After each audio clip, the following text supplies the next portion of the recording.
Donc je regarde sur YouTube chien, chat, lapin, comment faire pour qu'ils s'entendent. Donc c'est la quotidienne. Voilà. Donc là j'en suis qu'au début, à peine, donc j'ai pas écouté encore la vidéo. Mais j'ai une chose à vous dire en tout cas, pour les, on va dire pour les chiens et les chats, mais surtout pour les chats, parce que moi, ben, j'ai une lapine.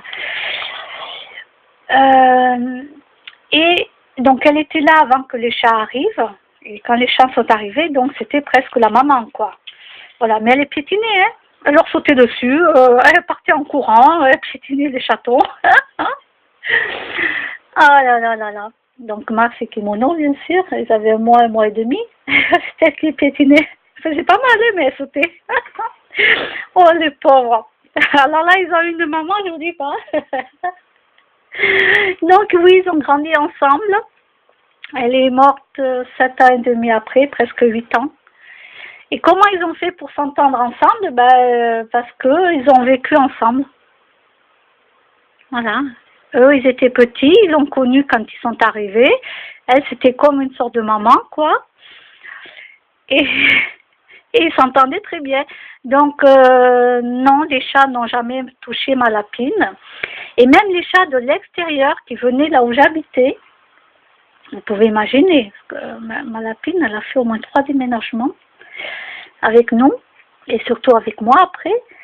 Elle a fait 3 déménagements, et même les chats qui venaient de dehors, d'accord? Il y avait un chat qui s'appelait Bilou, un chat tout noir, là où j'habitais avant, et il ramenait, écoutez bien, il ramenait des lapins chez sa maîtresse qu'il avait tué. Et elle me racontait qu'il avait laissé le lapin donc sur la terrasse et il mangeait le lapin au bout de 3 jours. En 3 jours, il avait fini le lapin. Alors moi, j'aurais jamais pu. Hein. Moi, je lui ai dit. Hein. Moi, à l'époque, j'ai dit, écoute, Isabelle, moi, j'aurais jamais pu. Hein. J'aurais vu le lapin, j'aurais été l'enterrer, quoi. Elle me dit, oui, mais c'est normal, c'est un carnivore, puis c'est son manger. Ouais, mais quand même, tu vois, le lapin, tu le laisses manger. Ah, moi, je pouvais pas. Alors, ce qu'il y a, c'est que Bilou venait souvent chez moi. Très, très, très, très, très, très souvent. Bon, il repartait toujours voir sa maîtresse. Là, j'étais super contente parce qu'au moins, il repartait voir sa maîtresse. Donc, il aimait sa maîtresse et il était bien avec elle. Donc là, j'étais vraiment contente. Parce que autant qu'il vienne chez moi, ça ne me dérangeait pas, mais il repartait voir sa maîtresse. Et ça, c'était l'essentiel. Et elle, Isabelle, le savait, qu'il venait chez moi et tout.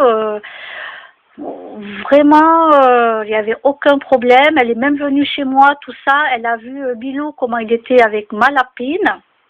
Et c'était marrant, parce que, en vérité, ma lapine, c'était elle qui faisait la loi. Ça veut dire qu'aucun chat, j'ai bien dit aucun chat du quartier qui venait chez moi, je peux vous dire que j'en ai vu des chats, ils ont touché à ma lapine. Et même quand je partais, je laissais entrouvert pour que mes chats, les chats puissent rentrer et sortir. Je partais, les chats pouvaient rentrer et sortir comme ils voulaient. Et c'est vrai que j'avais peur. Je me suis dit, mon Dieu, un jour je vais retrouver ma lapine. Je sais pas comment. Et chaque fois que je revenais, je me dépêchais, j'avais la voiture, je me dépêchais de faire les courses, vite, vite pour rentrer. J'avais peur. Eh bien, écoutez, je n'ai jamais eu de problème. Et même Bilou.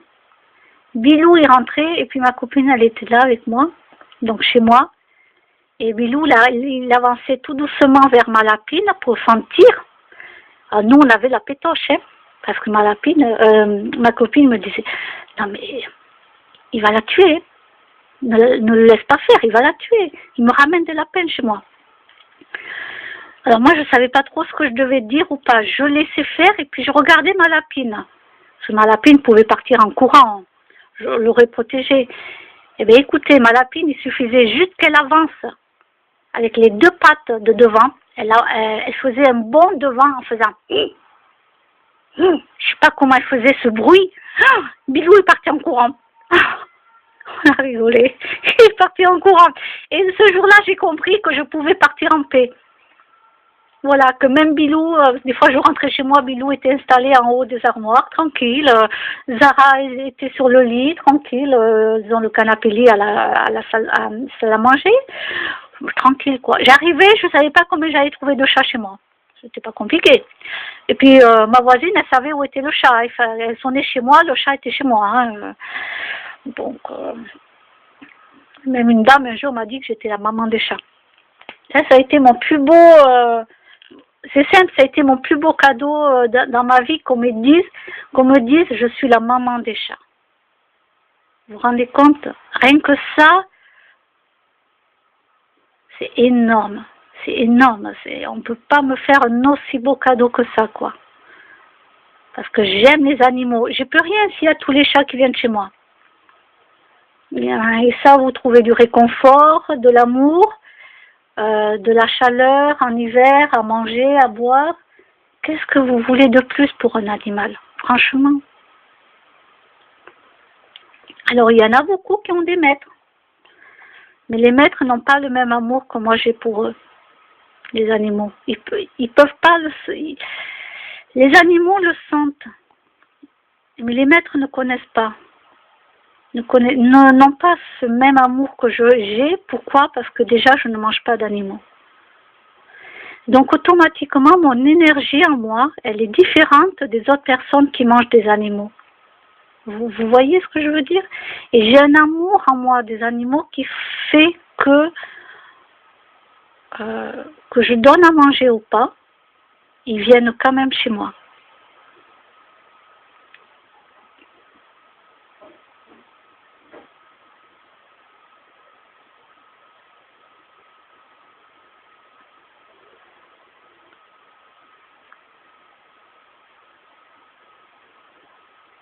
Et voilà, donc je me retrouvais toujours avec le chat de ma voisine chez moi, alors qu'elle avait à manger et à boire chez elle.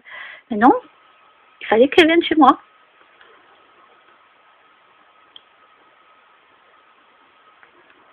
C'est comme ça. Hein. Essayez de faire comprendre ça à quelqu'un qui n'est pas du tout dans la spiritualité. La personne ne peut pas comprendre. Parce que la personne a beau me dire, oui, mais je l'aime mon chat. Oui, la personne, elle aime son chat. C'est pas ça le problème. Mais moi, mon amour, il sort du cœur. Il est pour tous les animaux. Quand je vois un chien et je vois un chat, je l'aime de la même façon. Vous voyez l'amour que j'ai pour mes chats, que j'ai eu depuis tout petit, Mars et Kimono, que je les ai eus à un mois et demi. Cet amour-là ne change pas, ne varie pas avec un autre animal. Quand je rencontre un chien que je vais lui faire des câlins, j'ai le même amour. Il ne change pas. Vous voyez comment vous expliquer ça? Quand vous avez plusieurs amours, donc vous avez l'amour familial, l'amour que vous avez pour les frères et sœurs, vous avez votre amour pour les parents, vous avez un amour qui est différent pour le couple, donc votre chéri. Cet amour-là est différent. Vous voyez ce que je veux dire? Il est tout à fait différent de l'amour que vous avez pour vos frères et sœurs. Et il y a l'amour compassion, il y a l'amour, je ne sais pas comment dire ça, éternel pour les animaux. Vous avez l'amour pour vos enfants, qui n'est pas le même qu'entre couples, quand vous êtes amoureux. Vous voyez ce que c'est ça que je veux dire. Il y a plusieurs amours différents.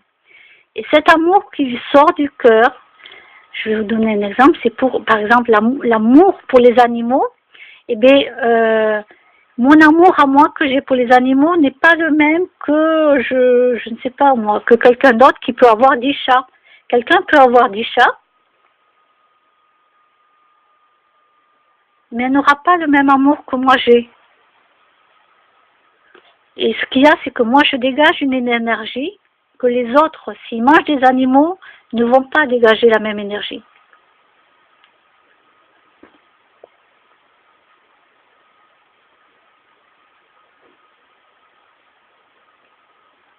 Et quand je rencontre plein de chiens partout, je leur parle et tout, je leur fais des câlins. Bon, ils ne me répondent pas, en tout cas, je n'attends pas leur réponse.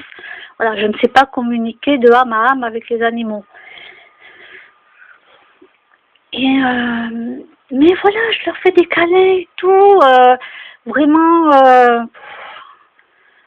mais c'est incroyable quoi. Et des fois je me dis, il y en a un qui va finir par me bouffer la main parce que je vais sentir le chat, mais non, même pas, même pas. Et puis je l'en voudrais même pas au chien. J'attaquerai jamais le propriétaire d'un chien si le chien m'a mordu alors que c'est moi qui suis venue le caresser.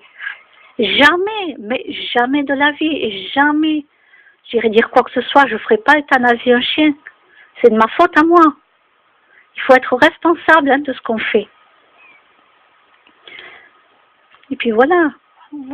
C'est sûr que si un chien il arrivait là avec, il me montrait les crocs en train de grogner, les poils hérissés, là je m'approche pas. Hein. Eh bien oui, ça arrive. Hein. Ça peut arriver. Hein. Ah oui, vous savez, vous pouvez très bien porter un parfum qui va agresser le chien. Ou le chien va voir que vous avez une identité à côté de vous, alors que vous aimez les animaux. Vous n'allez pas le voir, mais il y a un fantôme à côté de vous qui est méchant. Le chien va le voir. Et il va grogner. Et vous allez croire que c'est à cause de vous, mais c'est pas à cause de vous. Parce que si vous aimez vraiment les animaux, maintenant vous êtes quelqu'un qui tue les animaux, vous êtes tordu dans votre tête, l'animal, lui, il va le voir. Hein. Il va le voir. Maintenant, vous êtes son propre maître, il va rester l'animal. Surtout le chien. Le chien est très fidèle. Le chat, lui, il partira, mais le chien est très fidèle à son maître.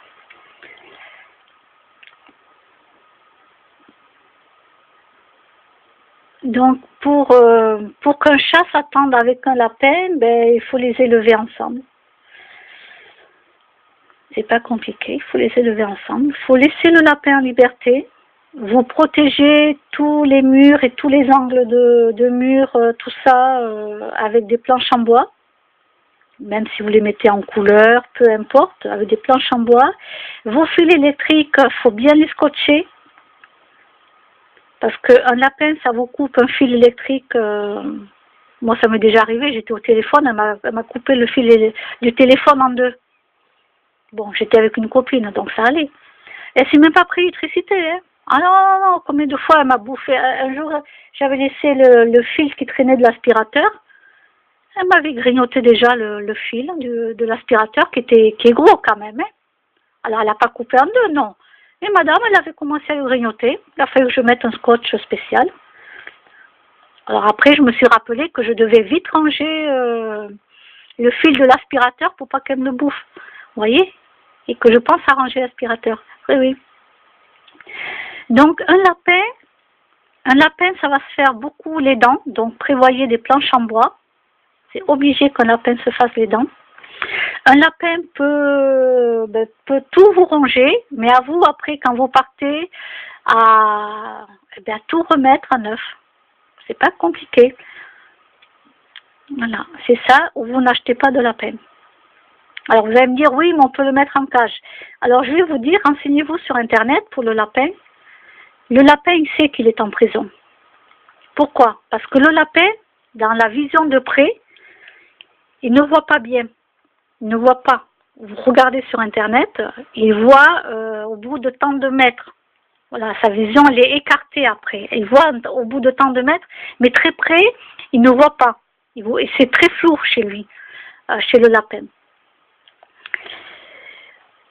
Donc, quand il est dans une cage, le lapin, il sent la distance qu'il y a dans les pièces et il voit la distance. Donc pour lui, c'est comme une prison. Il sait qu'il est enfermé. Pour vous, c'est juste un animal qui est dans une cage, mais le lapin, lui, il le sait qu'il est emprisonné.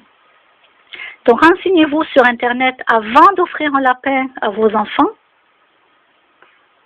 Si possible, n'en achetez pas. D'accord? Voilà, moi je vous le dis maintenant. Un lapin donc peut être très propre dans vous mettez une litière, un grand bac de la litière. Oui, le lapin va aller faire ses crottes et son pissou dans la litière. C'est très très propre un lapin. Oui. Si au début il en fait un peu par terre, vous ramassez dans une pelle et vous le mettez dans la litière. Et du coup il aura l'odeur dans la litière et il ira dans la litière. Après, ce qu'il y a, c'est qu'un lapin peut, sur le lit, quand il saute sur le lit ou sur le canapé, il veut marquer son territoire. Donc, le lapin peut uriner sur le lit pour marquer son nouveau territoire. Ben, qu'est-ce qu'il vous reste à faire? Il vous reste à faire une machine à laver. C'est pas compliqué. Donc voilà, quand vous vivez avec un lapin, réfléchissez bien avant d'en acheter un, ou avant d'en prendre un, ou avant d'en sauver un. Si vous en sauvez un, c'est pas pour l'enfermer dans une cage. Un lapin, ça a besoin de courir. Alors ce qu'il y a aussi, c'est que le lapin, au début, quand vous allez le voir, à un moment donné, vous allez le voir couché, mort. Mais il est mort, quoi. Vous le voyez, mais vraiment mort. Non, en vérité, il n'est pas mort. C'est qu'il se sent super bien. Donc le lapin, des fois, hop, il va se coucher, hop, sur le côté, et il va rester comme ça, sans bouger. Ben moi, j'ai flippé au début, j'ai cru qu'elle était morte. Non, non, non. Je m'étais pas assez bien renseignée sur les lapins. C'est pour ça qu'après, je me suis renseignée. Non, elle n'était pas morte. C'est qu'elle se sentait bien. Cymbeline, elle s'appelait. Et des fois, un lapin, quand il se sent super bien, il va faire des onk, onk, onk, onk, onk, onk. Des petits trucs comme ça, vous savez. Il va tourner autour de vous. Il va tourner autour de vous en faisant ces petits onk, onk, onk. Je peux pas vous faire le bruit du lapin. Et ça, c'est qu'il est super heureux. Voilà, là, il est super heureux. Mais vraiment, renseignez-vous sur Internet parce que c'est fabuleux de vivre avec un lapin. C'est fabuleux. J'ai passé des moments mais inoubliables avec ma lapine, quoi. Et attention, un lapin, c'est comme un cheval. Ça prend vite l'habitude de ce que vous allez faire.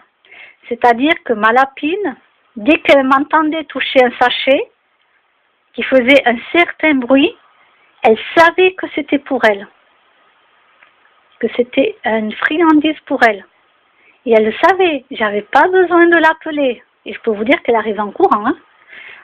Donc les animaux, après, sont conditionnés au bruit d'un certain sachet et que c'est pour elle. Vous voyez ce que je veux dire? Et un cheval aussi. Un cheval aussi, il est comme ça. C'est pour ça que moi, je ne conditionne pas les chevaux en allant les voir à telle heure, à telle date précise et à telle heure. Parce qu'un cheval va vous attendre.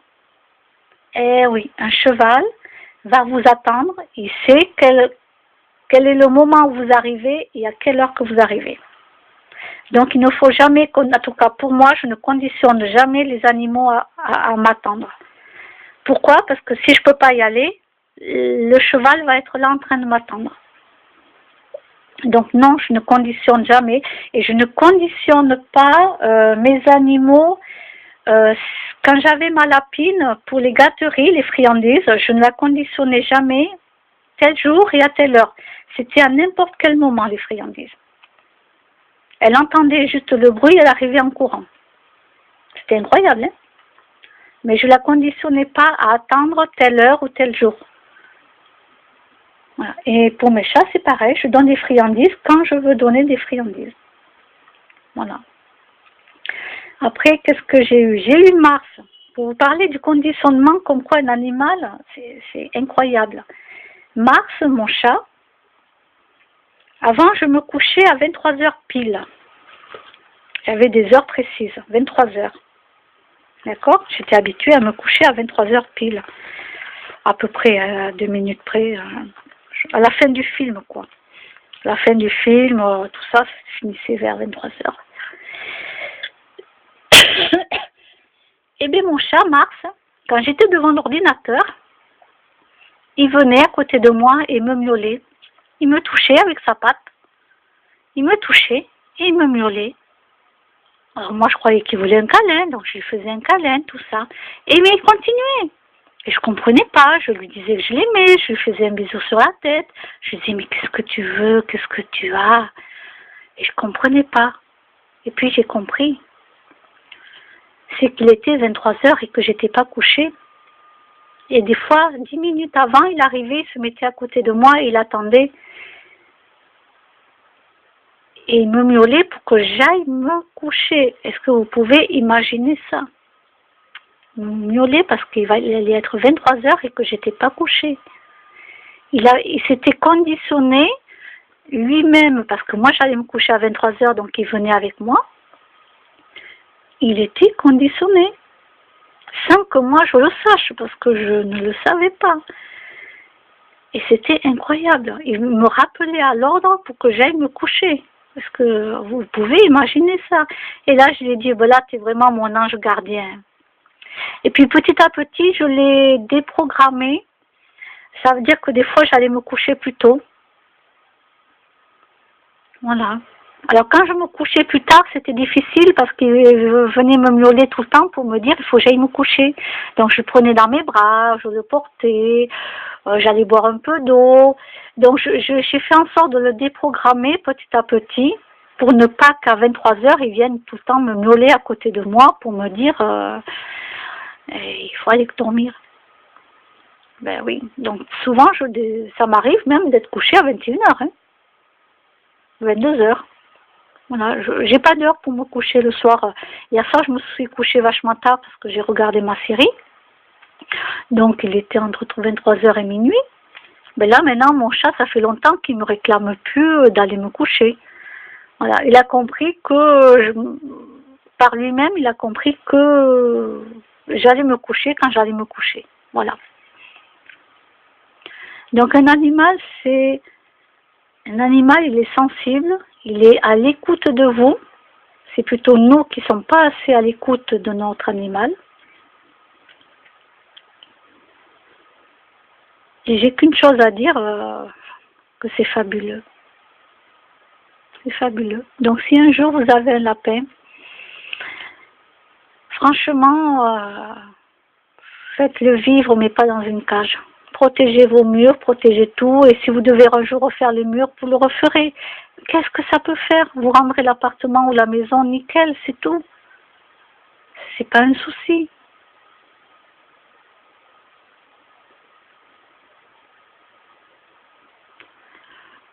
Donc c'est comme les hamsters et les souris, tout ça, ce sont des animaux de nuit. Ils ont besoin de faire de la roue la nuit. D'accord? C'est indispensable, c'est leur survie en plus. Il faut qu'ils fassent de la roue. Donc vous ne pouvez pas empêcher votre animal de faire de la roue la nuit.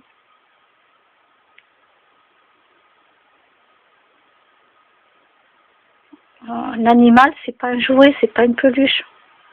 Vous avez besoin d'un chien, ben dans ce cas-là, prenez une grosse peluche. Voilà, vous serez content, vous aurez le petit chien ou le gros chien. C'est des conseils que je donne. Et on fait tous des erreurs dans notre vie. Moi, j'en ai fait aussi des erreurs dans ma vie, ne croyez pas ça. Et je ne suis pas encore parfaite pour les animaux. J'apprends encore. Ah ben oui, j'apprends encore. Voilà. Donc, ce que je vais faire, c'est que je vais vous dire à plus tard. Parce que là, il est 14h11. Je vais me préparer. Donc, je vais écouter la vidéo. Je vais me préparer. Et après, je m'en vais en ville. Moi, je m'en vais en ville.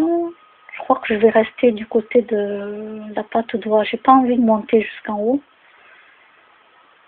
Moi, je vais rester que jusqu'à la Patte d'Oie parce que de toute façon, il faut que j'aille à la poste. Et je mettrai cette vidéo plus tard. Voilà, vous la verrez d'ici la fin de la soirée. Bye bye!